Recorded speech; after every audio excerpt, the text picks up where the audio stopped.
What's up, Pittsburgh Steelers fans? This is Jeff Hartman, senior editor of BehindTheSteelCurtain.com, and it is my turn up for the Steelers Q&A, which is a Sunday evening show, which we run live on our YouTube channel and on Facebook. You can find us just by searching BTSC Steelers Radio on YouTube or Behind the Steel Curtain on Facebook, and you'll find us. We do this live, and it's always someone else. And joining me for the first time ever, I've never done a show with this individual. It's Big Bro Rich Schofield. What's up, Rich? How's it going? I know there's been a couple folks I've never gone on a show with, and you are one of them.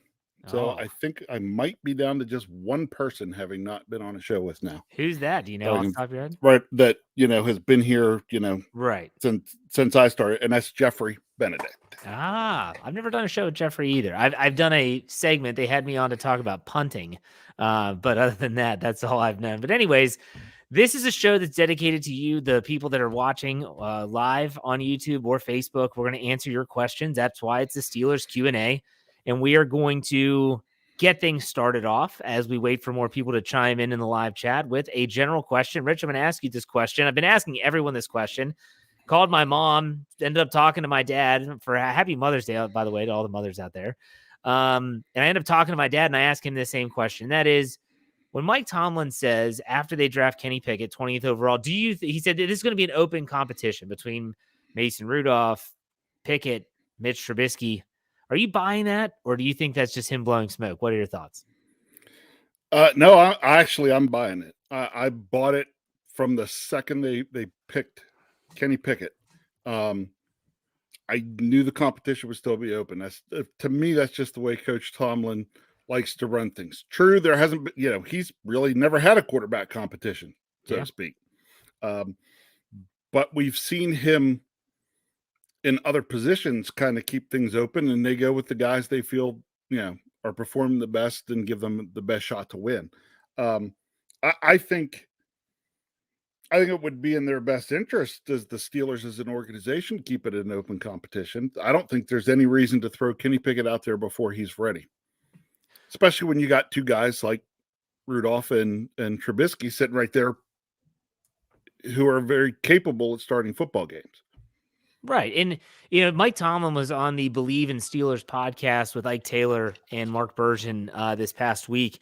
And he had a really interesting soundbite about the quarterback competition and really what they were thinking as they were going to select Kenny Pickett.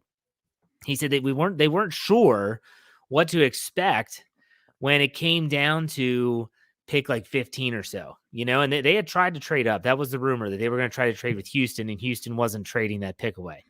And thankfully they had their options to choose whoever they wanted. But the one thing that he kept on saying was, we saw how valuable people found the quarterback position. He mentioned Trey Lance the year before. What did he go, third overall to the San Francisco 49ers? I mean, it was ludicrous. He said, and he's accurate, he only had about 16 starts to his name, and he goes third overall. And here's Kenny Pickett with 49 career starts under his belt in college that's a big-time ACC school. This isn't North Dakota State, So they value that experience. And so when I hear him say that, I can't help but think, and that's what I told my father when I talked to him on the phone, was they're going to give him every opportunity to prove that he's their best option. Now, that doesn't mean he's going to be the best option, but they're going to give him every opportunity to be that best option, both in training camp and then the preseason. And so, like you said, Rich, I mean, I think it's kind of, I find it very relieving to have a feeling of it's going to be the best quarterback wins. But I want to ask you a question I asked your brother on Thursday on the Steelers preview is, do you think that Kenny Pickett starting week 1 would be the best for his maturation process? Only he could prove that. He could prove that through training camp in the preseason. Yeah. If he proves he's ready and makes it no doubt about it, that's how I would see that Coach Tomlin would go with it. Yeah. It's going to, I've never been as excited for a preseason in my life, I don't think. Just because I'm so excited about the minutia. Who's he starting in which game? Because there's only 3. Remember, the Steelers had 4 last year because they were in the Hall of Fame game, which was different. There's only 3.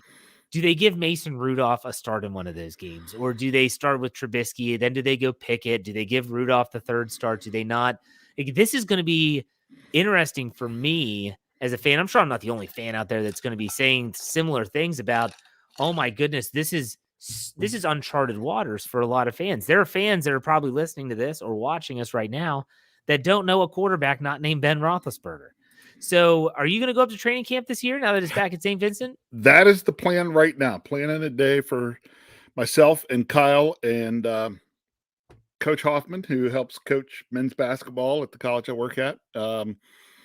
We talked about it pre-COVID, and then COVID hit, and training camp hasn't been in Latrobe. So we are already starting to talk about it, that definitely we want to go up and spend a day in Latrobe. I've never gone. Looking forward to it. You'll get to see it firsthand. And that's also another cool thing about this quarterback competition is the fans are going to be there and get a front row seat to it and see for themselves, is Kenny Pickett delivering good passes? Is he as accurate? Everyone is saying. So this is going to be a talking point that we're going to have for a really long time. And it's going to lead. For the first time in a long time for the Steelers, training camp is really going to matter to the quarterback position. And there's going to be an added amount of pressure to the quarterbacks. And I say all three of them because every throw is going to matter. You're being evaluated with everything that you do. And so that's going to be really interesting. But you know what? This is the Q&A. We could spend an entire show doing this. Let's get to some questions, and we'll just fire away with some of these. Let's go. Johnny Bravo, put this on the screen here. Is Anthony McFarland going to make the team? What do you think? I don't know that that's a lock. Yeah. My first gut feeling is to say, yeah, he probably makes the roster. But he's no lock to make the roster. Definitely agree with you. Not a lock, but I think he does. And this is something that Dave and I did on Friday's Let's Ride podcast. We predicted the 53-man roster. You can also read that article on BehindTheSteelCurtain.com. And I had McFarland making the team. Dave did not. He said that was kind of his shocking upset, but we'll see. We know that McFarland is a Canada guy. Keep that in mind. They coached him in Maryland. Mm-hmm. Let's go to Corey Eckenroth. He says, is Pickett more Justin Herbert or is he more Derek Carr? Obviously talking about the Chargers Herbert and the Raiders Carr. What do you think? I'd say, Pickett has the chance. Of course, we haven't even seen him in training camp yet or anything, but he has a chance. I would put him probably somewhere between the two.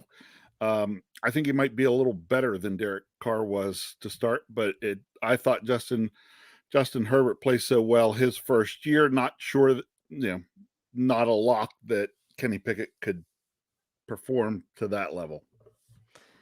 Right now, yeah, like you said, we haven't seen him at the NFL level, but even watching some of his film in Pitt, I think he's more Derek Carr. He's not the runner that Herbert is. I think he's as athletic, but he's just not the runner. The arm strength either. Justin Herbert's got a pretty good arm. What are you gonna say? You gonna say something, Rich? Yeah, it's Kenny Pickett is. I think he's that mindset of pass first. Yep. He's always looking to. I think he's always going to be looking to get the ball downfield. Herbert just gets back, and then when he's when the first read or two aren't there, and he sees the lane, he just goes. Yeah, I don't think that's Kenny Pickett's mindset. I agree. And Derek Carr is mobile as well. That's a really good that's a good player comp there. If you're thinking about it. Corey, that was a good question. Let's go to Brian Brown. He says, do you think one of the undrafted free agent running backs will finally beat out Benny Snell? We had an article that ran on BehindTheSteelCurtain.com on Saturday morning about, I think it's Mateo Durant from Duke is one of those undrafted running backs. Mm-hmm. I don't know much about him. Rich, if you do, go ahead and take a second. I don't know anything about him. Let me ask you about Benny Snell. Is he a lock? You said Anthony McFarland is not a lock. Is Benny Snell a lock? No, and honestly, I would say in Canada's system, McFarland's a better fit than Benny Snell. Yeah, you're probably right. So really, if I were to rank the two, again, although you're never sure how it's going to play out, but I'd probably maybe say McFarland has a little better chance than Benny Snell.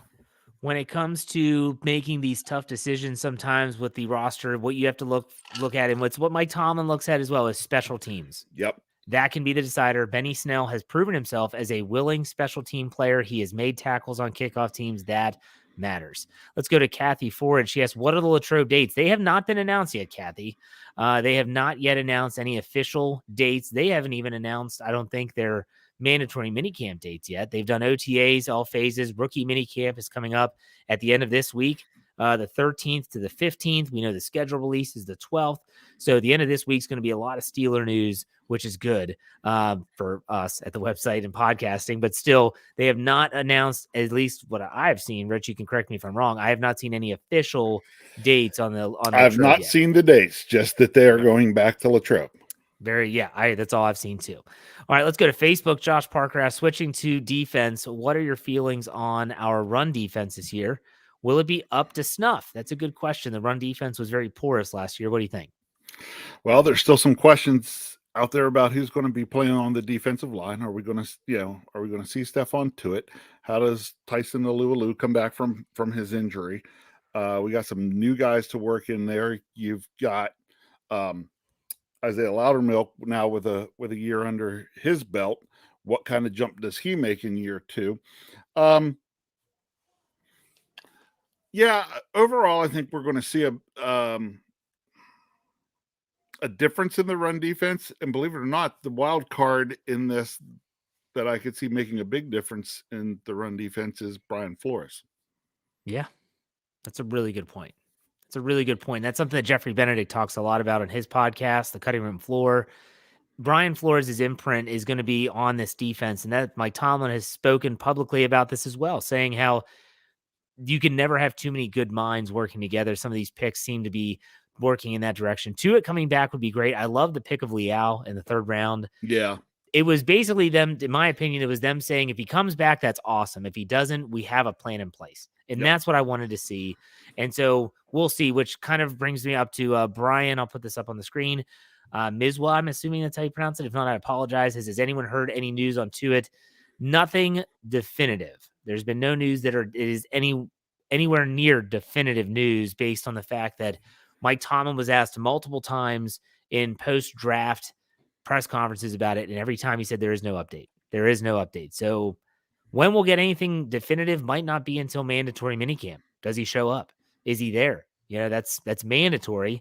That'll be the first time. I haven't seen any images of him at OTAs. We've even seen images of Minkah Fitzpatrick, who we assume is going to be in the same situation as TJ Watt was last year. He's been at OTAs. Nothing definitive yet. Brian Brown asked another one here. Do you think the Steelers will trade Mason Rudolph? What do you think, Rich? There's always the possibility. First of all, the Steelers would have to be 100% sold on Kenny Pickett and Mitch Trubisky being your 1 and 2, and then they'd also have to be comfortable that they have a solid, at least a decent number 3. In which case, then they would. It wouldn't even surprise me, though, if it was towards the end of training camp or even into the first part of the season when a team ends up with an injury and is looking for somebody, and you trade Mason and get a 5th round draft pick sometime. Didn't they get a 5th for Dobbs to Jacksonville? I think so. I mean, he has so much more experience, and his winning percentage isn't awful. I would hope that maybe they could get a 4th or you might. It's probably a 4th is a pipe dream. It just depends what's out there and what's going on at the moment. Yeah, you're right. And not knowing when that moment might come, it's kind of hard to project where a draft pick would fall. You're right. Let's go to Facebook. Art Gordon asks, will Pickett wear gloves throughout his career? Now, Kenny Pickett has worn the gloves on his throwing hand and non-throwing hand. I think throughout his Pitt career. You think he'll stick with that? I say that loosely because they're sticky gloves. Yeah. A good chance, as long as he continues to feel comfortable with it with the NFL football, which we know is slightly different, but not that different from a college football. I'd say it's as long as he's comfortable and as long as he would continue to perform, good chance. Here's the thing. Everyone wants to draw the lines. They want to connect the dots between the small hand narrative and the gloves. And they think this is why. That's not the sole reason why. People forget Ben Roethlisberger wore gloves in bad weather his entire career. And it was in 2005 when they won the Super Bowl. He wore it because he had to have that splint when he had that fractured thumb. You talk about Phillip Rivers wore gloves on his hand no matter what throughout his career.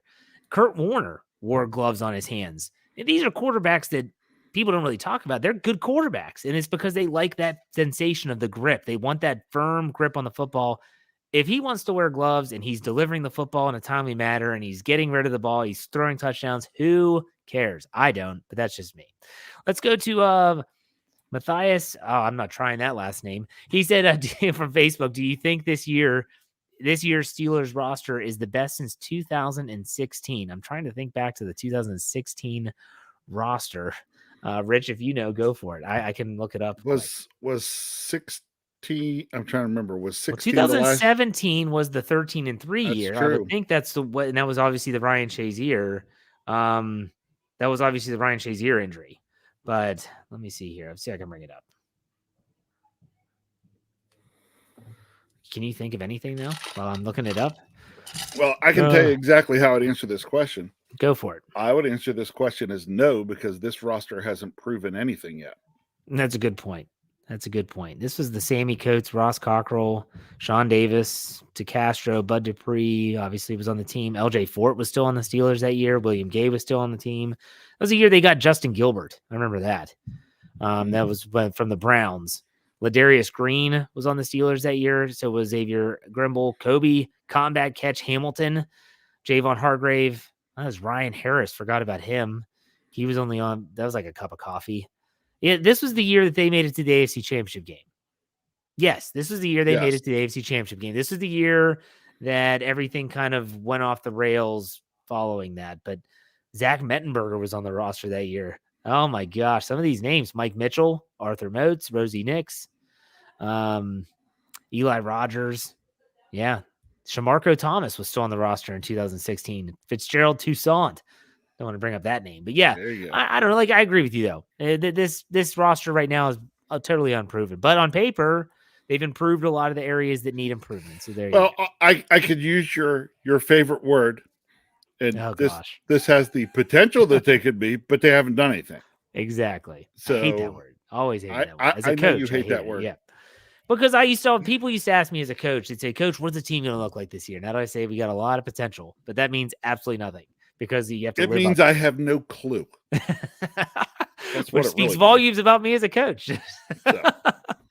All right, let's go to Christopher 11. Says, do you guys feel like the Steelers are like a Tom Cruise movie? They made, quote, all the right moves. They've had a good offseason so far, I think. Yeah, I don't know if I want to say all the right moves. I'd call it a lot of good moves. Okay. Is there a move that you wanted them to make that they haven't yet? The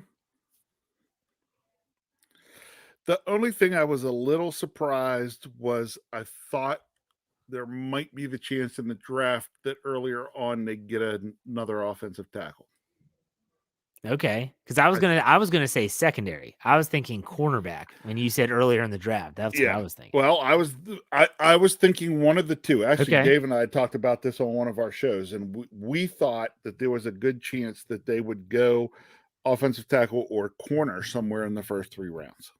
Yeah, and they didn't go with either one. So that makes it tougher for me to say all the right moves, but I've liked a lot of the moves they've made so far. I think they've had a great offseason. I think Kevin Colbert, if this was his last offseason, he's hit more home runs than he has swing and misses. We'll put it that way. Yep. Shrek, Johnny's friend. It must be Johnny Bravo. He loves Shrek. How many more years will Mike Tomlin be the head coach of the Steelers? What do you think about that, Rich? I got to go back a few years because, I was one of my coworkers at William Mary was really pretty good friends with Mike Tomlin. Every time he came into town, he would stop in and see her. And I asked her one time, and she said she always felt that Tomlin's indication was he would quit coaching when he didn't enjoy it anymore, when it wasn't exciting to him to get out of bed and go into work. Someone like that, you gotta, you think that there's a chance they could really, he could stick around another 10 years. It really wouldn't surprise me. No, yeah. And you listen to him talk, whether it's after the draft, when he was on that podcast earlier this week, the guy still loves his job. And so if we're following the criteria you just mentioned, he's going to either be forced out or it's going to be a long time, in which case I like Mike Tomlin, and everyone knows that listen to my podcast. I am not a Tomlin hater, but at the same time, I know a lot of people are. Let's go to Reginald Rivers. Will the Steelers bring in a veteran running back? I doubt it. I really don't think they will. They have the space if they want to. I mean, these players at this point are not gonna be that expensive. I guess if you had to bring in a cornerback or a running back, which would you bring in? I'd bring a corner. Yeah, same. And would you to entertain Joe Hayden? I would most certainly would entertain bringing back Joe Hayden. Yeah. I couldn't believe when the Steelers got Joe Hayden, and I have always been a Joe Hayden fan. I hated the fact that he was playing in Cleveland because I liked Joe Hayden. I would not be upset if they brought him back again because chances are it's going to be on a pretty friendly contract. It would have to be. It'd have to be. And I don't know if he's willing to take that until it gets to the witching hour of, hey, I really want to play this year. I just need to find a team. So we'll see. Maybe the Steelers keep the door open. I hope they do. Let's go to Brian Hensley from Facebook. He said, do you think they'll add a starter through free agency before the season? And does Colbert still make these decisions? Well, I'll speak on the second part of this, and I'll let you answer the first. Okay. Colbert is the general manager until they replace him. And so he is, and he said this as well, if you listen to the press conference, he is going to be he's a part of their search to find the next guy. Like, I think he's sitting on in some of the interviews. He's definitely given his input, and I think he's deserved that. But I think right now, if there's a decision that has to be made, it's probably primarily Mike Tomlin, but I'm sure Kevin Colbert's input is there. You can chime in on that. And also if you think they're going to add a starter anywhere in free agency before the start of the year. Yeah. You know, Tom Colbert's there until he's not. Yeah. You know, and I think especially this year, he's spent a lot of time with Coach Tomlin, a lot of these, even more than sometimes potentially, and a lot of these decisions have been together. And I think they'll continue to be. In terms of adding another starter somewhere through free agency, nope. I think your starters are already on the roster. Yeah. I mean, like I said, outside of cornerback, and maybe you're not going to find a starting offensive tackle in free agency at this point. Maybe a cornerback. So maybe if you bring in Joe Hayden and he's in great health, and maybe you're like, hey, he could be that guy opposite of Kelly Witherspoon. You can move Levi Wallace to the slot, and you can move Cam Sutton around where necessary. That would be the only position I would think that might still have someone out there that is starter capable. But I agree 100%. Vinny Vlogs from YouTube says, hey, Jeff and Scobro, what do you guys think of Calvin Austin III? It's excited, but we've seen these small, speedy guys come into the league time and time again, and they don't work out. Will history be repeated? What are your thoughts on Calvin Austin III? You know, you've seen some of these smaller, speedy guys come in and not work, but you've seen plenty of small, speedy guys come in and work. I was a big fan of the pick, and actually that was the first pick I saw while in Heinz Field right before I got to listen to Mel Blount talk. Actually, Mel Blount had some things to say about him. Mel Blount was saying he was like, "Hey, this guy is fast. This guy is going to give corners trouble." And actually Mel Blount was drawing the comparison, saying, "Hey, rules were set up in the league because of Mel Blount about." The physical contact at the line of scrimmage, he said, and that's given these smaller guys with speed a real opportunity. And he says he really hopes to see the young man come in and compete. So, yeah, I wrote an article that ran on the website today, Sunday, and I found it was a little blurb in an ESPN article where they had interviewed college coaches, defensive coordinators, offensive coordinators, head coaches of Power 5 schools, and these were those anonymous quotes. No one wants to put their name to it. And there was one defensive coordinator that said that the best sleeper pick in the draft was Calvin Austin III. And he talked about how, with the rules in place, like you mentioned, this guy with his speed can cause defensive coordinators to have nightmares. Because you just can't always stop that type of speed. We're talking sub 4.4 40 speed. He's a 200-meter dash guy, long speed. He's not just a short, quick area burst guy, which that's what I thought of when I thought of Chris Rainey and Dree Archer. He's a different beast. This guy's a football player too. Good route running. It'll be interesting. I'm excited to see what they can do. But again, this is going to come down to, in my opinion, can Matt Canada put them in position to succeed? And that's a whole different can of worms.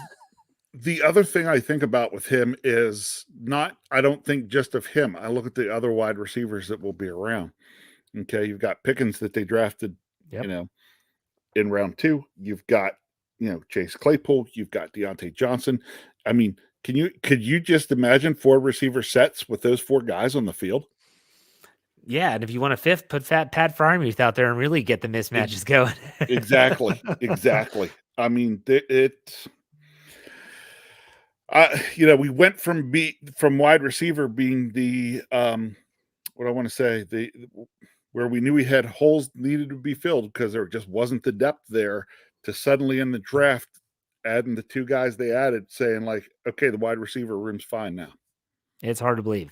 But it's been a good offseason, and they didn't have to get one of those overpriced receivers either. They did this through the draft. They did this the Steelers way when it comes to acquiring talent, which is a good question here by Matt B from YouTube. Really like the way the roster's shaping up, but wanted to know if you guys think that any position group has been downgraded from last season to this season. So we just talked about how great the offseason has been, and they made a lot of really great moves.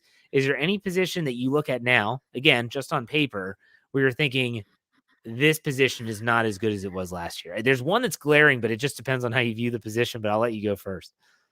Oh, I'm sitting here running through the position groups trying to think about it. Start with the most important position in all of yeah, I was professional going to say sports. the only one that jumps to mind right off the bat is quarterback. Exactly. That's exactly what I thought of, was quarterback. I mean, Ben Roethlisberger didn't light the world on fire, but he had what, 7 fourth quarter comebacks or game-winning drives, I think, or something, some stat that was pretty astonishing when you think about it. And you just don't know if any quarterback that's not a trait that any quarterback possesses. But other than that, I'm trying to think. I feel like they upgraded every position, don't you? Yeah, I really do.